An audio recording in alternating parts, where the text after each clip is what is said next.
সামনে কিন্তু রমজান মাস আসতেছে, বর্তমানে শাবান মাস চলতেছে। এখন যদি ফিরে না আসি কবেই বা ফিরে আসবো? এই রহমতের মাস, বরকতের মাস চলে যাচ্ছে। এখন থেকে তওবা করা দরকার।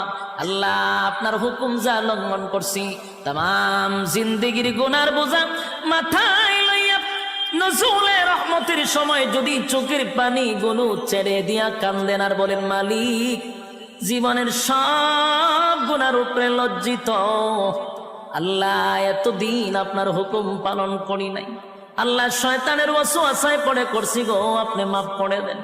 চোখের পানিগুলো ছেড়ে দিয়া যদি আল্লাহর দরবারে আপনি দরখাস্ত করেন, আমার আল্লাহ বলেন, বান্দারে, যৌবনকালে যদি একবার ডাক দেস, আমি 70 বার বান্দা তোর ডাকে জবাব দিই।